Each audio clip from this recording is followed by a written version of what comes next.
Oh, that's a good one. Come on in here. Oh man, that is a big red ear. Yes sir, I hadn't seen one that big in a while. This is a good one. Look at that, man.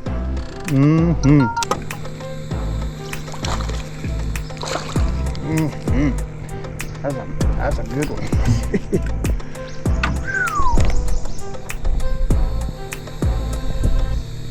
Feels like a good one. Oh yeah. Wow.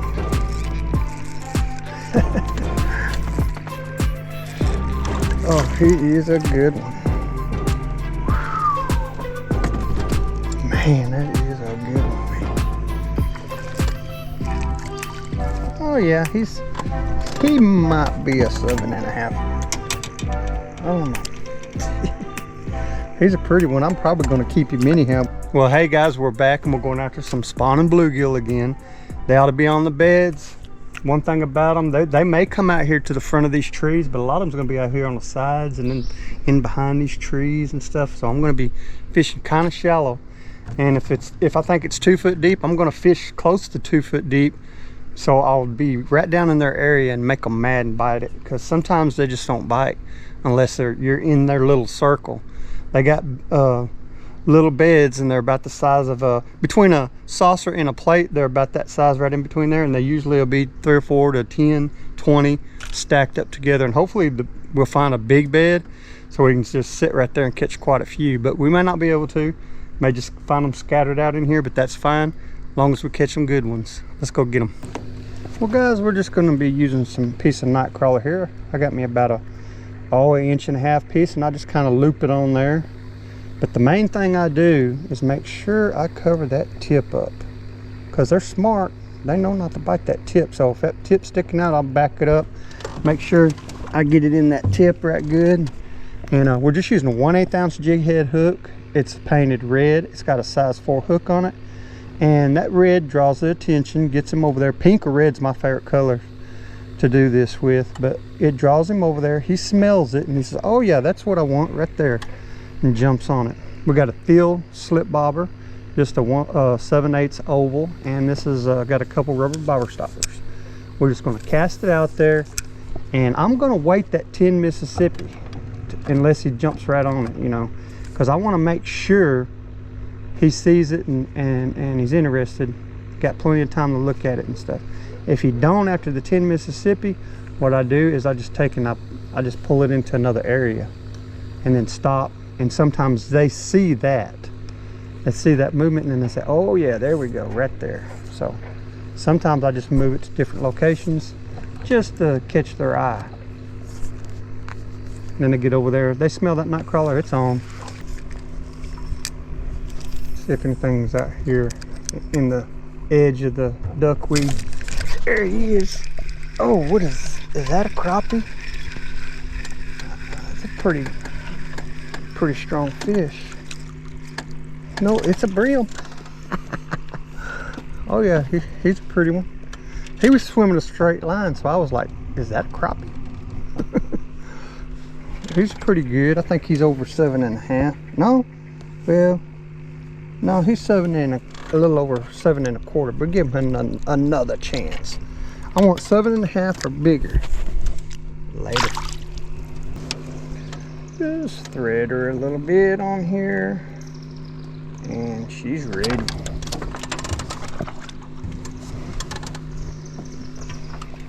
See if we can get him to bite right here. Take her under. We need some aggressive fish. There we go. That's pretty aggressive. He's still not as big as I want, but that's a pretty little red ear. That's a good size. I mean, I like them bigger though. I like a 9 or 10 inch red ear. This one's probably, if he don't kick out of my hand here, he's 7.25. He was pretty. See if there's anything on that tree right there. Probably want to let this go out a little further. Oh, there he goes. Oh, I missed him. It'll be hard to catch him now. They get a couple free baits and they learn how to pick it off of there without getting snagged. That's the only bad thing about getting snagged like that. We're gonna give him another try though. Get another little piece of worm here. About an inch, inch and a half. Just thread her on here, like so, and cover that tip with that last bit of it. And that right there is my secret. When I cover that tip, I started catching a lot more fish. And anyway, we're gonna give it another try right there. Oh, I was slow, but he was quick. Oh yeah, good little fighter. Well, I still ain't bumped into that where I'm looking for. I mean, these are all edible fish. He's almost 7. Pretty little bluegill. But I'm after the thicker ones. Later. Yeah, that's possible.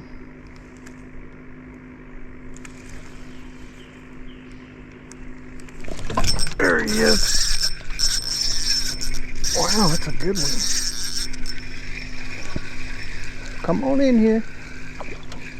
Oh man, that is a big red ear. Yes sir, I hadn't seen one that big in a while. Now this is a good one.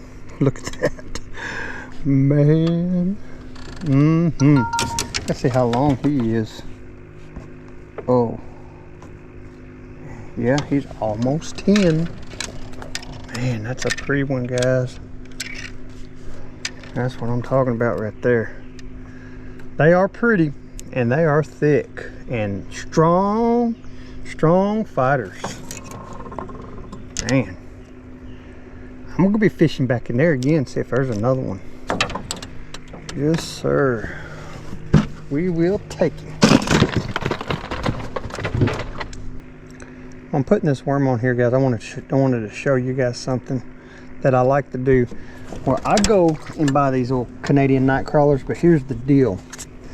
These things come from the north, Canada, of course, and they like to stay cool. So once they start feeling a little, looky warm to me, I will put them lid on there, and I keep another box in the cooler. And I just grab me another box. That way I got some nice fresh ones to keep on fishing with. I just swap them out as I go just to keep them nice and cool. About every 15 or 20 minutes is a good idea, depending on how hot your day is. That's a good way to save your bait and keep it nice and fresh. When they start getting hot, they start flattening out and they lose their bulkiness, and you just want to keep them fresh as possible. Okay, let's try right in through here. Sneak up on one maybe. He's definitely up in the shallows. Oh, there he is. Come on in here. He's a pretty good fighter. He's a pretty good bluegill. Not bad. That's a pretty one. Easy. Yep. That's a good one. We'll take him.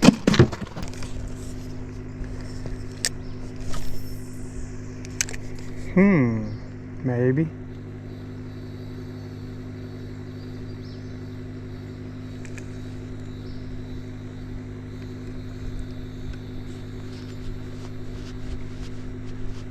Yeah, there's something in there. I don't think I got enough bait on there or something. There he is. Maybe I'll get him in. Feels a good one. Feels like a good one. Oh yeah. Wow.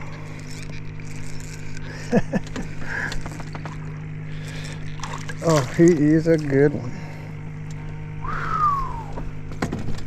Man, that is a good one, man. Oh, see how long it is while the jig hook's there. 8 3/4. That's what I'm talking about. He about swallowed the jig hook, so. Alright. Usually I can use that for a handle and get it out of there, but he kind of choked it down. That is a good one. We'll take it.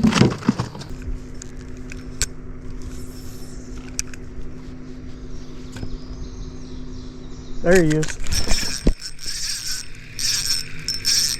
Oh yeah. The drag's a little loose, but I think we still got him. Yeah. Now he might actually make the 7.5 mark. Let's see. Yeah, he's close enough. Yes, sir. We'll take it. Oh yeah.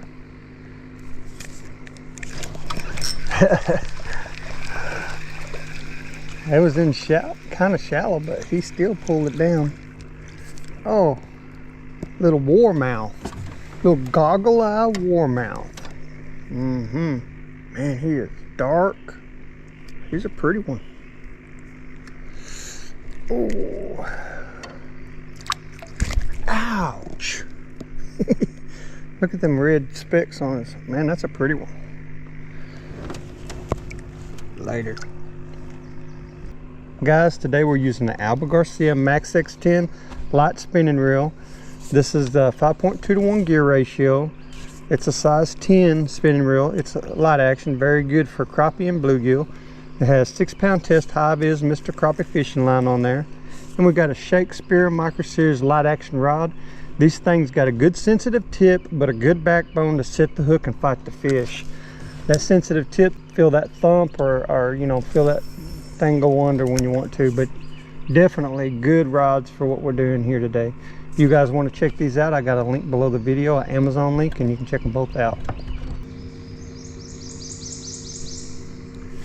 Yeah, he's there. He was jumping around on it, but I couldn't tell what was going on at the time, so he was there. Let's try on the back side of that cypress tree. Oh, I made something move back there. Hope he's seen it. Hope he's seen it and hope he's coming to taste it.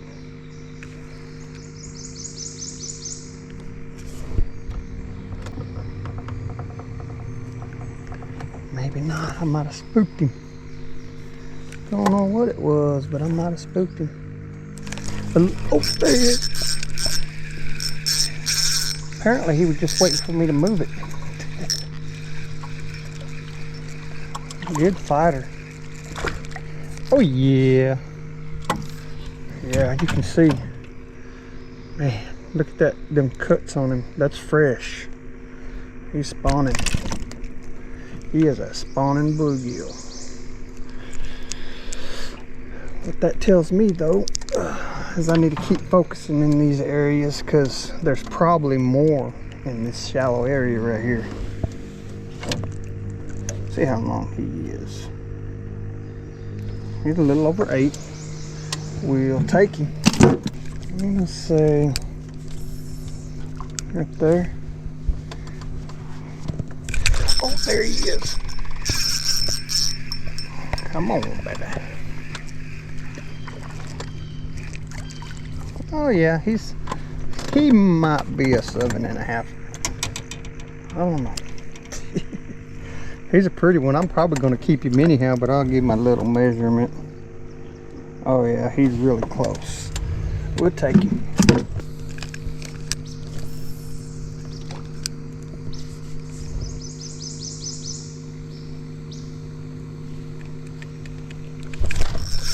There he goes. Oh yeah, feels like a good one.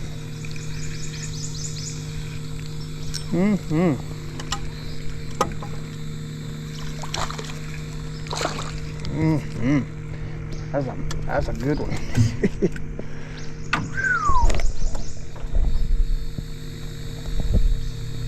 Turn my light on, we see him a little bit better.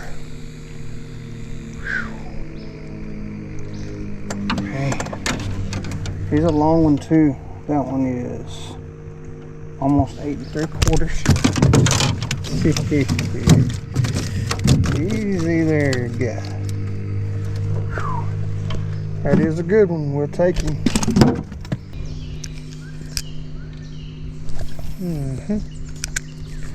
See what we got right there. Trying to catch me one more. The fish are starting to slack off on the bite, but the mosquitoes are picking up on the bite. So I'm about ready to get out of here. I hadn't fished in the evening like this in a long time, but I thought I'd come out here and fish a couple hours this evening till dark just to see what's going on. But I ain't gonna be around here when it gets too dark. The mosquitoes are starting to feed. I don't mind feeding the brim, but I don't want to feed the mosquitoes. Oh, there you go. Well, my drag's a little loose, but I'm not going to let the pressure up on him. Gotta keep it on there. Oh yeah, he's a pretty good one. Oh yeah. There we go. But yeah, guys, that's probably going to be it for me. The mosquitoes starting to tear me up. I got a little off and stuff, but when I start picking around where I spray, I get out of here. But man, look at that. That's a pretty one. So, ow, ouch, ouch, ouch, ouch, ouch. See what he is.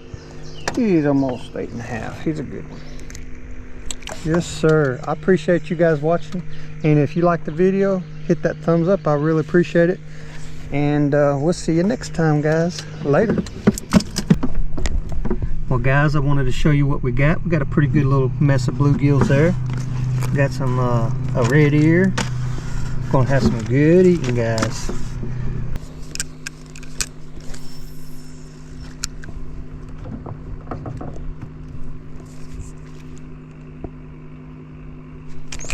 There he is. If I can keep him. Easy, man. He's a little bitty one. Well, he's a little bitty one. Yeah. Alrighty. Later. Alright, guys. Get right back in there. Ooh, I barely got under them limbs. That's one reason I don't use a cane pole right there. And the other one is it's too clear. I can get up there where I can cane pole. They see me and I see them take off. I've tried it, guys. Clear water, it's hard to brim fish without a rod and reel. For me, it is. You may have some kind of techniques I don't. Maybe a 24-foot cane pole or something. But me, I got to use a casting rod, because anything closer than that right there, the brims get scared of me. Scared of my boat. They see the action. So that's one reason I like to do this rod and reeling. But anyway, you can do whatever you can do to catch your fish in your area. I'm just trying to give you guys some of the stuff I do to make up, compensate for some of the problems I run into. So when I spook the brim off, oh, there he is. This is what I use. Let's see what we got. Yeah, they're little ones right now. I'm thinking the big ones are gonna bite later, so we'll see. That's the little one. Later. Yeah. There he is. We got him to bite good enough that time. Well, this little guy anyhow, he ain't even 7, but he's pretty. Alright, later. Got a nice top here that may have a couple. I don't know, we'll see. Sneaking up on it a little bit.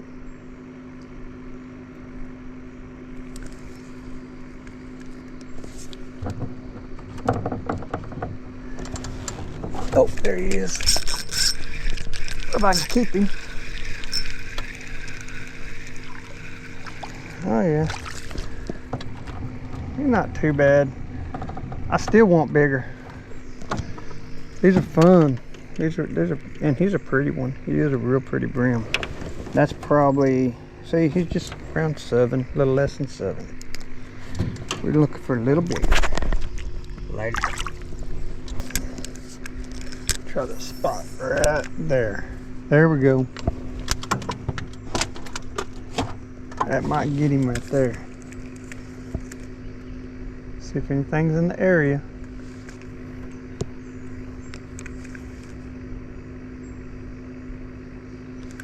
You know there's got to be something in there because it's got sticks going all different directions. Look here. Uh-oh. We got something trolling here. What is this? Is that a gar? Yeah, that's what that is.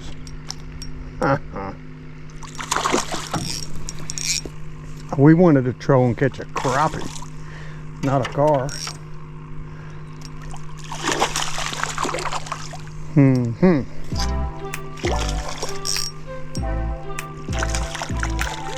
A spotted gar. Well, I'd like to have my lure back. That's a hand tied. We don't know. He's swimming with his mouth open, so he's definitely hooked. Had to tire him out a little bit. Do some backing up here for a second. Yeah, it's one of my good ones too. I'd like to keep that jig. If you threw, I'll try to release you.